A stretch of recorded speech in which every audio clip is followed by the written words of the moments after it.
Hey guys, so today I'm going to talk about how to plug figures into the Weapon Dynamics computer and how to read the values or the output of the computer. Now I'm going to try to use really simple explanations, and I'm going to gear this toward Katana. So oftentimes you see this used for European style swords or Western style swords, and a lot of the descriptions on the website also are geared that way. But I'm going to specifically speak to Katana and how to easily input the figures of your Katana into the Weapon Dynamics computer and how to read the output and what the output can tell you. So in a nutshell, it's really neat in that instead of using a word like, hey, this katana that I have over here feels really great in the hand, or it's really lively, or it feels dead in the hand, or it's kind of tip heavy, this calculator, this computer, it's going to give you actual values of how much effort is required to move the ska, or to get the tip moving, or to stop the tip. And what's neat about that is if I like a certain amount of force needed to get the tip moving, I can actually look for that value when shopping for another katana, or I can use that as a reference. If you were telling me that, hey, this sword is really tip heavy, well, what does that mean to you? That could be something different than what it means to me. So if you're using this calculator, it quantifies the information. Simply put, it makes it more consistent. So if I'm telling you a number of a hilt rotational or a hilt inertia or a tip rotational inertia, you can look at that number and compare it to some of your swords or whatever, and then you're able to see what that number actually means to you. But we're speaking to the same number and not a loose term like it feels this way or it seems like it would do this. While I myself use those, it's hard to really convey what I'm saying when we're speaking two different languages on that, or in the case of swords, hundreds of different languages, because what may feel good to me may not to you, and vice versa. So anyway, without further ado, I'm going to try to quickly explain how to put these in. Okay, how you fill this out. The black asterisk will show you which box I'm talking about, because I will skip around a little bit. First one, just put the name of the sword in.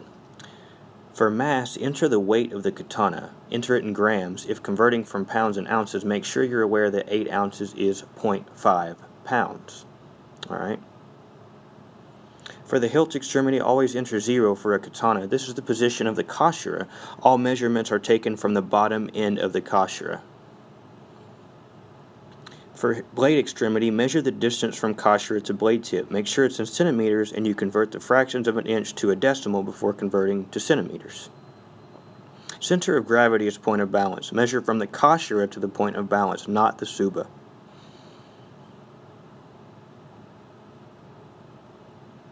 Grip reference, enter the distance from the kashira to the tsuba. Remember, it's in centimeters. Always kashira to tsuba. For lever reference, leave it blank. Do not put a 0 in there.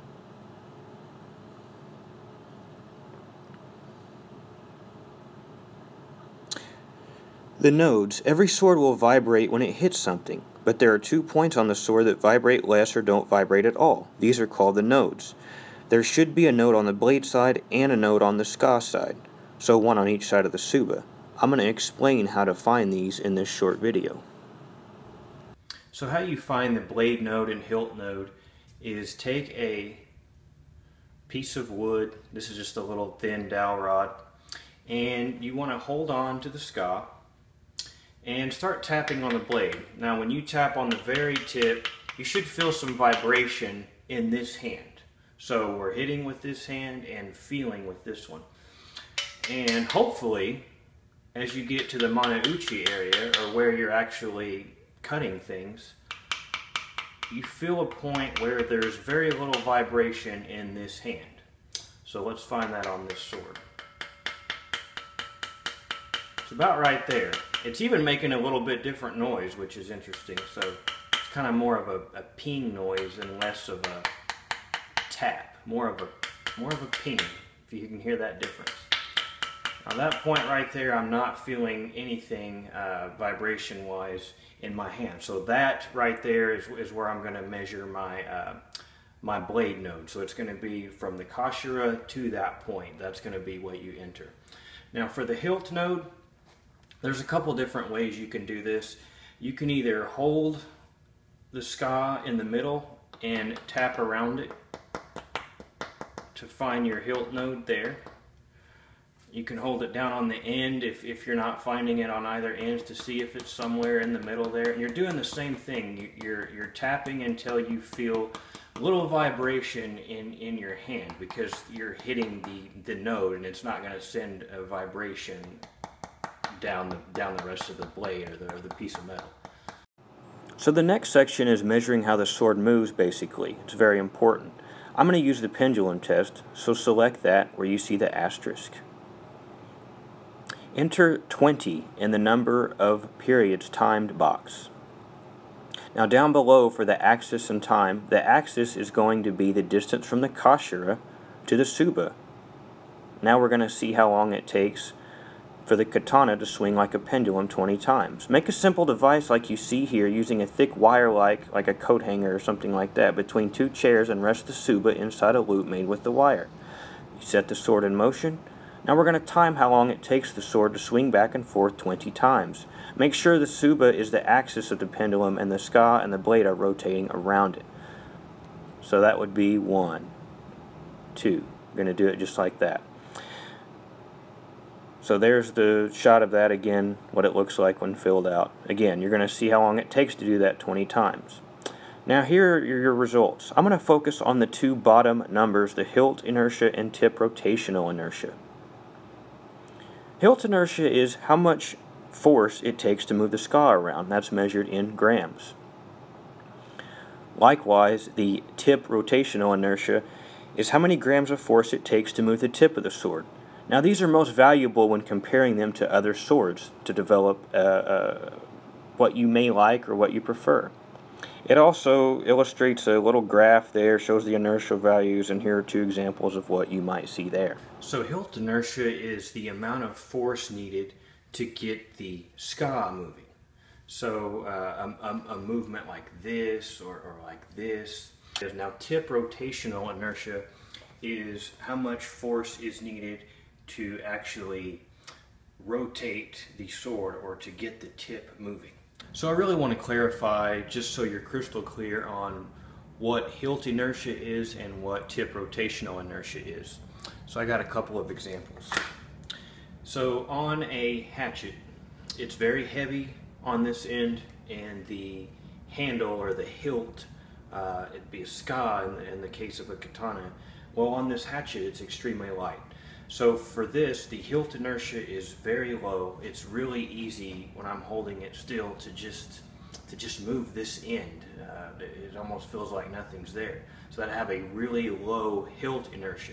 Now this would have a higher tip rotational inertia than if this mass wasn't down here. So it's less effort to move this way than it is to actually rotate the tip of this. So likewise, this is just a little wooden dowel rod. It would also have a really low hilt inertia. Also a really low tip rotational inertia, very fast, okay? I mentioned before to leave the lever reference box blank, so it should say NA or just be blank. This will give the tip rotational inertia for using the katana with one hand. So you can see there the 1078 is the amount of force needed to move this katana around with one hand or rotate the tip. Now if you want a tip rotational inertia for using two hands, enter a 0 in the lever reference box. Notice how it's going to drop the tip rotational inertia from 1000 to about 372. So this shows that using two hands on this sword makes it much easier, since the lever is now a second hand and not just one hand. But more about that. So just to give a visual on what I'm talking about the grip reference and lever reference. First of all, most of the things that you place into the calculator, most of the numbers you put in there are very factual. We put this on a scale to get the mass. We measure from Kashira to tip to get the blade extremity. We measure from Kashira to point of balance to get the center of gravity. nobody's going to argue any of those measurements. They're factual. Well, some things can vary, and two of those things are going to be the grip reference and the lever reference, and I think those are the only things that can vary. So I had told you to place the measurement for the grip reference as from the kashira to the suba. Now the reason for this is so that it's consistent and everyone is doing it in a similar way. Because I don't actually hold the sword right here, even though that's what we put in as the grip reference. I hold it about right there. Now that's not entirely accurate, but you may have somebody else who holds it down here. So if I put this as my value on all the swords that I do, and they put this as their value on all the swords they do, all of their swords are going to have a higher tip rotational inertia than mine, because it's harder to get the tip moving when I'm holding further down on the sky. Okay? So that is just to make everything standardized, is to put the grip reference where the suba is. Now the reason you leave the lever reference blank is when the calculator has a blank box for lever reference, it basically makes the lever your one hand. Okay? So it's pretty much saying this is the grip area and then this is the lever, pretty much the bottom of your hand. It actually calculates that for you. You don't have to do anything to do that. Now if you place something in the lever reference box, you would want to place a 0, because that would basically mean that you're creating a lever down here at the 0 point, which is the kashira, right? All the measurements start there, so 0 is right here.